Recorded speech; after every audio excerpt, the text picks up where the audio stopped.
What do you do when overnight a global pandemic plunges the organization you lead into uncertainty? Welcome to the Pivot.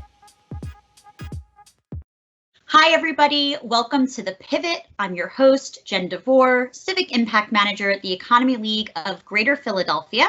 Just a reminder for those at home, the Economy League is a nonprofit, nonpartisan organization in Greater Philadelphia that addresses critical issues facing our region by providing impactful research, connecting diverse leaders, and advancing shared solutions. So very appropriate for us to be telling the stories of regional leaders as they pivot in the form of this web series. I'm very excited for today's guest.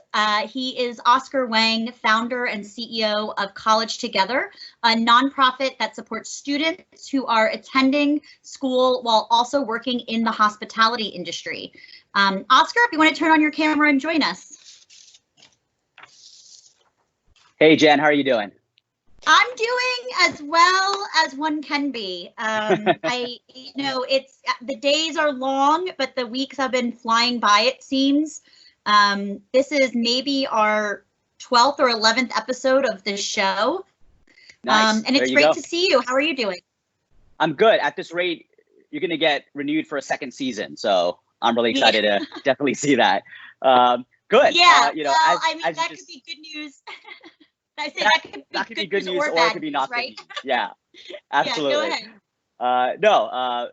Thank you for asking. I'm doing good. As you said, as good as one can be. I'm very thankful for the privilege that I do have to be able to be at home, to have a job, to have enough to eat, and obviously just aware of everybody, not just in Philadelphia, but across the country and the globe who are not as fortunate. But, in terms of, my organization and the folks in my circle, we all seem to be taking care of each other and being taken care of.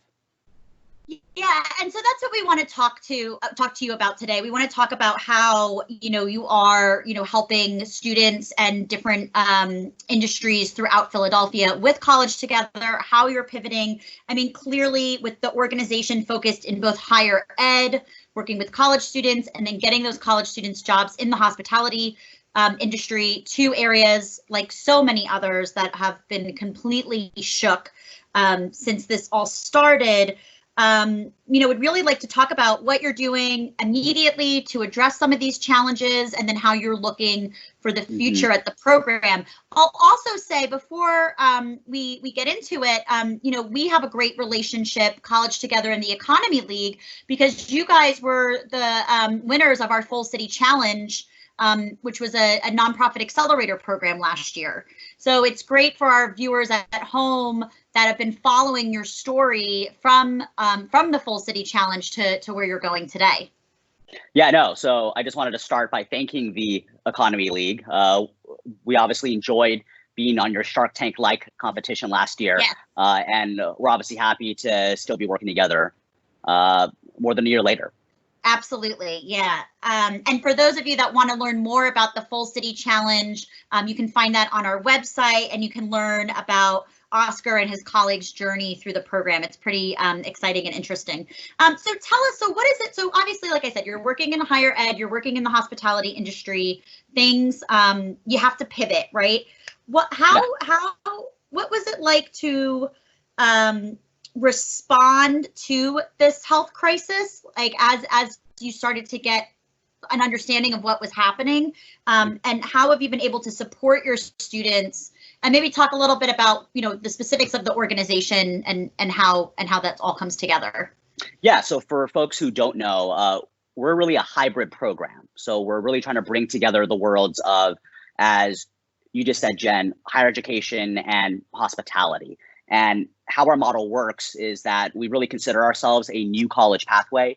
Many folks are asked, when you're looking to go to college, you're going to go to a 4-year school or a 2-year school, or you're going to go work, right? We're really trying to create that fourth pathway where it's not a 4-year, it's not 2-year, it's not just working or learning, it's both at the same time. So we are really providing youth in the city, 18 to 24, with a pathway where they, one, earn an accelerated college degree in a very personalized manner, and at the same time, they're placed in a supportive job in the hospitality industry. So it's working and learning, earning income without taking on debt. It's really a new way to go to school. what's interesting for us is, a lot of folks on Zoom calls or Blue Jean calls or whatever everyone's using now, they've all said, wow, a lot of us have been hit in one way. We're either in this sector or that sector. We're really at the intersection of two sectors that have been hit pretty hard by this crisis. I would say the very first thing is something that, we've acknowledged and that I hope more people acknowledge and think people are trying to learn now is that it's okay to not know everything.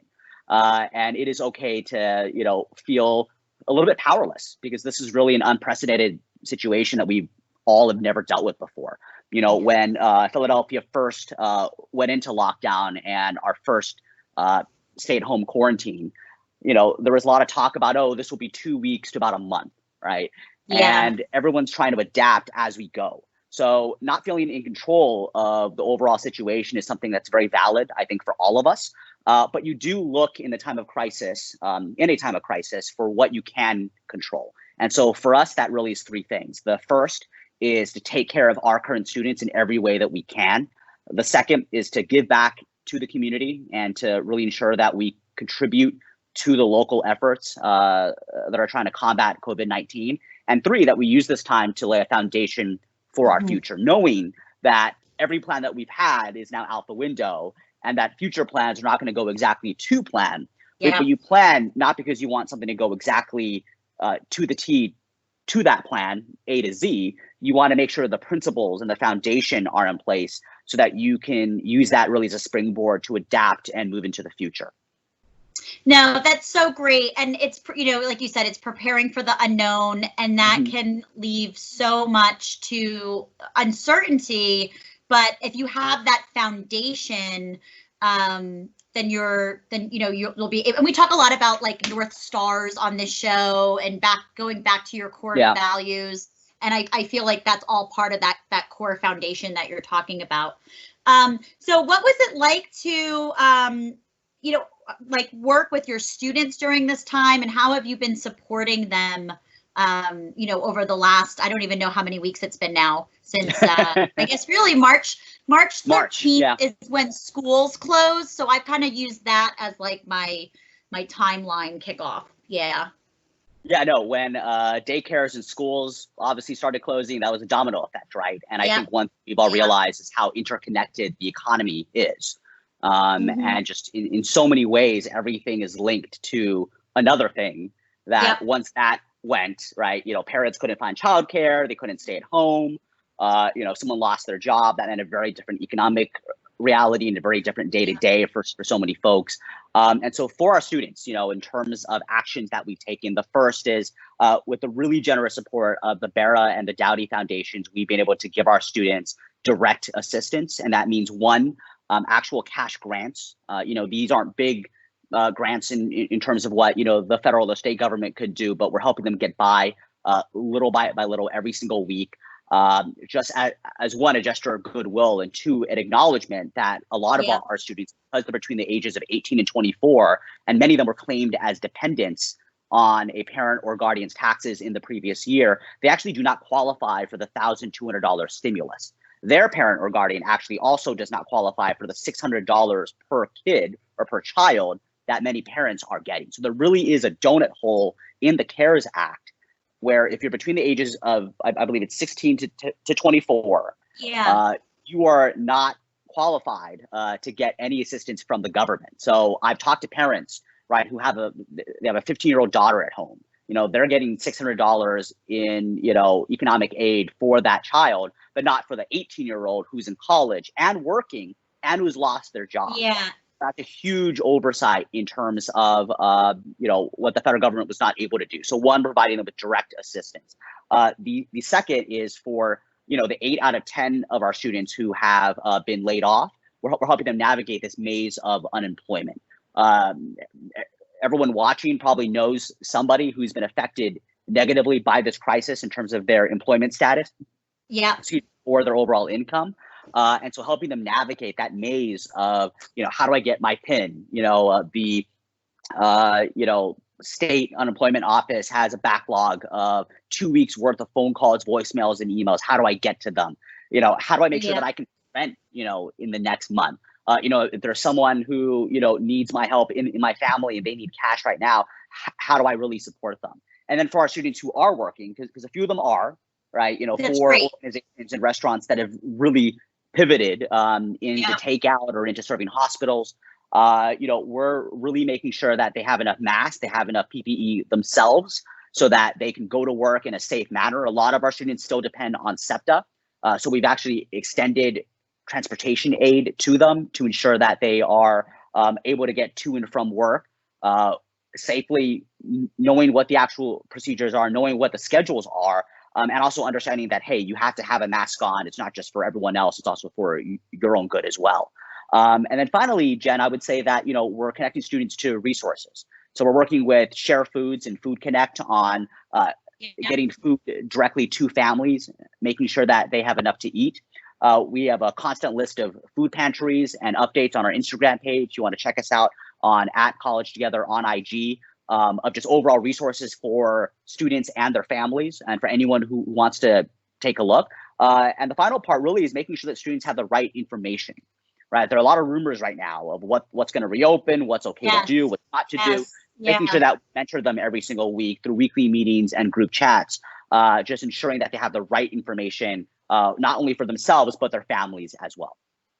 Yeah, and I think you touched on so many important things that, when you think about, I think traditionally, when you think about college students, I think people have a certain image in their mind, but as we know, living in Philadelphia and just being familiar with cities and really, and I wouldn't even say, I actually take that back. It's not even exclusive to cities, but just so many college students struggle with food insecurities, homelessness. I think about when students who only had secure housing through a dormitory was then asked to leave. And so I think it's important that we remember that as we talk about that college audience. And I think it's so great that you brought that up. And I'll just give a shout out to some of the partners like Share that you mentioned too, because I know that they're working so hard nonstop these days. So absolutely. Yeah, it sounds like, like through the grants and the resources and support, you're providing, as many services as possible, which is clearly different than, your main goal and mission. So, as you said too, every day there's new information. And so the next, I want to talk about the future of the program, which I know will probably be hard to do and will change from the time we're done with this conversation probably. But what do you see the College Together programming being like for future students or future cohorts, as you refer to them as? Yeah, so we were actually on the verge in March of taking on 2 pretty sizable cohorts to expand our model and to serve students. We actually had a very direct pathway from Mastery Charter Schools, the largest charter operator in the entire city, to provide an early entry pathway for them into our program. Now that's obviously out the window, at least for this year.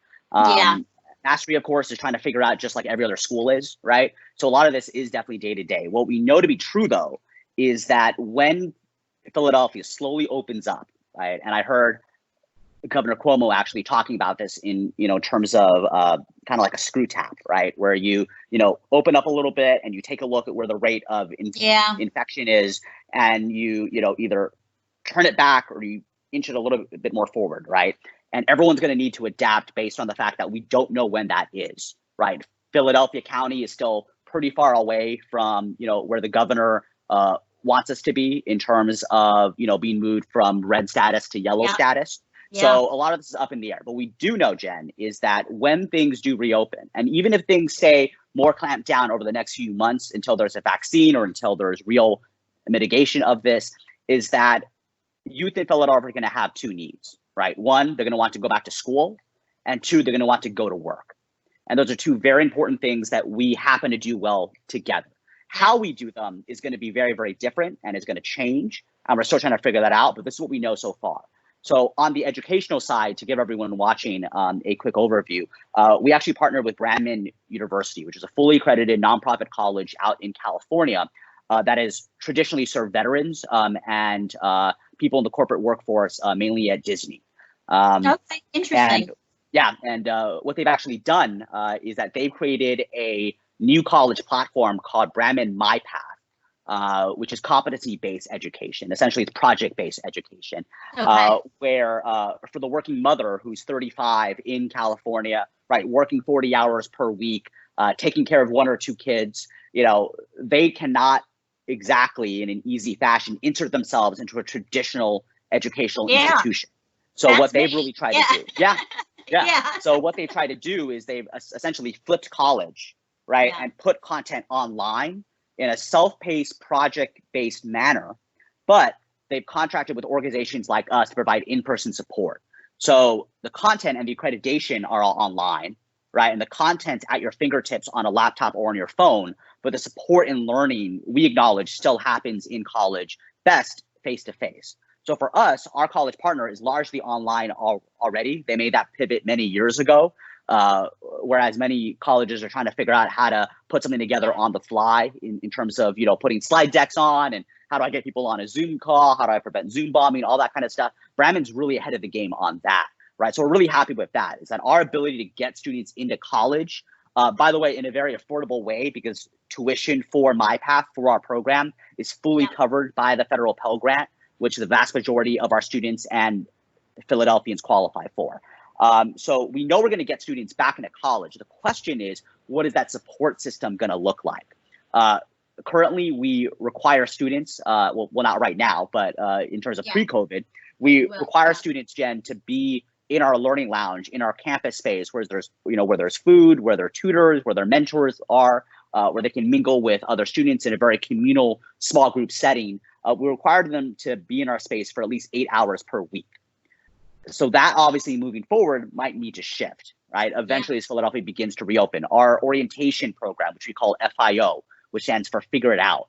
FIO usually is a 2.5-week orientation process that is largely the majority of it is in person, right? So how we finagle those pieces and keep the quality of support and that idea of real care and love for students in the same way is really going to change.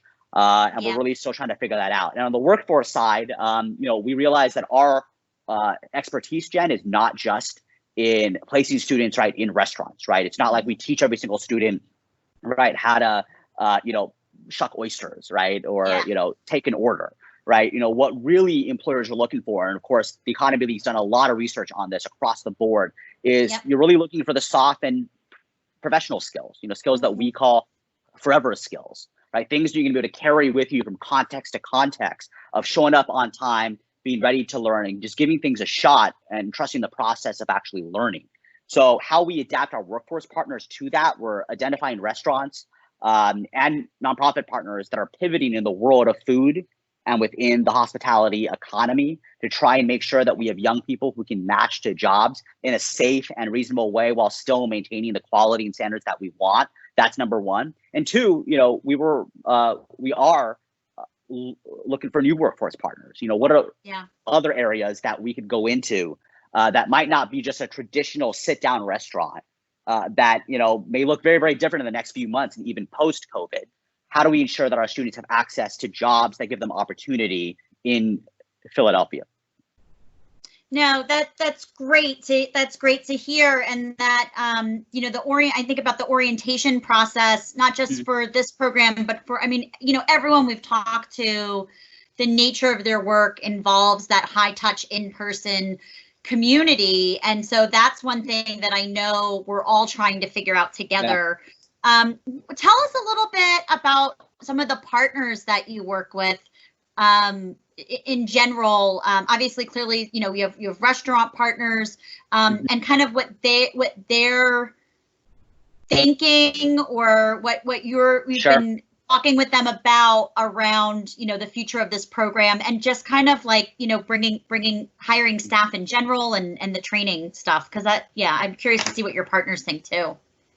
Yeah, no, I think in so many ways, right, the universal answer is I don't know. And once again, to be able to go out there and say that and be comfortable with it, I think is actually a form of strength in this crisis, right? Because, whether you ask, an elected official or a nonprofit CEO or somebody who,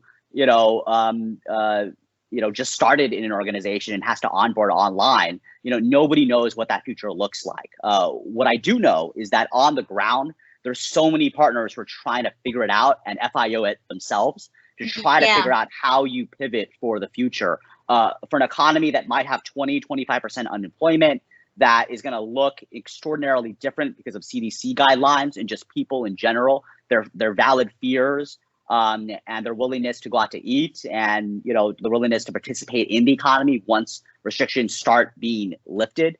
That is all really up in the air. What I am seeing, though, on the ground from our restaurant partners is really, really great collaboration around making sure that they can make it through this. You will not find a restaurant partner. You will not find a restaurant right now in Philadelphia that is not trying to make the best out of an incredibly difficult situation for an industry that already runs on incredibly thin margins. What you will also find are a lot of folks banding together to advocate not just at the local level, but also at the state and the federal level to say, this is why PPP, the Paycheck Protection Program, doesn't fit restaurants in a good way. This is why we need rent abatement. This is why we need new legislation to ensure the viability of hospitality and of restaurants, for years to come, not just during COVID, but also post-COVID. On the college end, we've spoken to not just Bradman, but a lot of other college partners and nonprofits doing this work. Everyone's first focus, as I just said, right, is making sure that their students are okay. Whether it's making sure you have a cash stipend to make ends meet for that month, or making sure you have enough food on the table for your family at a time where it's very hard to go out and shop in a safe manner. Or if it's trying to get your students who are abroad in, Europe somewhere, making sure that they have a safe plane ticket and, have a safe passage of reentry back to the US. It's really all hands on deck, making sure everyone is set up and that they're able to really move forward. Yeah, I mean, the sense of camaraderie and collaboration in the restaurant industry in particular has just blown me away. And it's like such a true testament to Philadelphia, right? Like we're in these hard times, but we're leaning on each other, and that's been so impressive. And so it's no surprise to me that the restaurant industry is being a great partner to the College Together work as well. So we're just about wrapped for time, but it seems like this is one of these interviews, and I've had a few of these where it's like, we don't have all the answers, right? But the fact that smart people like yourself, like your colleagues are working on figuring this out, I think it will provide a sense of relief to people that like no one has that golden ticket just yet, but every day we're getting closer and closer. And even as things continue to change and new information's released, like we're able to pivot, right? And be nimble and quick about this stuff. So thank you so much for sharing your story today, Oscar. We really appreciate it. Thank you, Jen. How can anyone watching at home support College Together and the work that you're doing? Yeah, I would say first, we do have a donate button on our website, and we are really looking to support our students with basic needs. Not just now, but also in the future. Our plan right now, Jen, is that we are going to be doing a fall cohort in some shape and manner to ensure that all of these seniors and all these young people here in our city who have really not gotten a senior year have a supported transition into the next stage of their life in terms of working and learning. Because at some point the show must go on, right? And if we could do it safely, we could do it, with health first in mind. We're going to do that. And those students and our current students, they're going to need support for food. They're going to need support for transportation. They're going to need help in terms of accessing technology, not just in our learning lounge, but especially if they have to do a lot at home, at their homes, where Wi-Fi or, technology may not be as readily accessible. So I'm to donate to our Student Basic Needs Fund online. The second thing is that we actually have an initiative called Feed Philly Heroes, which is a unique collaboration between us, our restaurant partners, and also with the VA, with the Veterans Administration hospital here in the city. We saw a couple of weeks ago when we started this, that the VA was really being overlooked in terms of support and in terms of food. You saw a lot of meals online, a lot of pizza going to some other hospitals that might be bigger names in the city, but those taking care of our veterans on that front line were not being taken care of, at least not at that time. We're thankful that pace has definitely picked up, but we've already sent a few rounds of meals, not just to those in the main hospital, in the ICU and the SICU, but also to those in the VA nursing homes. You know, nursing homes, as a lot of people have heard, have gotten hit pretty hard under the radar for quite a while. A lot of folks don't realize that nursing homes are not just care facilities, they're also medical facilities as well. And that there are doctors and nurses and the physicians there that are really trying to take care of a very, very vulnerable population. So we're taking care of them. We're going to be doing a food delivery to their dialysis center as well soon. So anyone who wants to donate to that effort can find our link on our website as well. That's great. Well, thank you so much. It sounds like you're very busy addressing a lot of these issues. And what you're doing. I'm going to share your information. Thank you so much, Oscar. We really appreciate you coming on. Just a reminder, Oscar is founder of CollegeTogether, a nonprofit that supports students who are attending school while also working in the hospitality industry. Thank you for sharing your pivot with us today. We really appreciate it. Thank you so much, Jen, and thank you to everybody watching and at the Economy League. Excellent. Thank you. Just a reminder, you are watching The Pivot, a web series from the Economy League. You can follow us on social media, and you can watch this economyleague.org/thepivot. Thank you.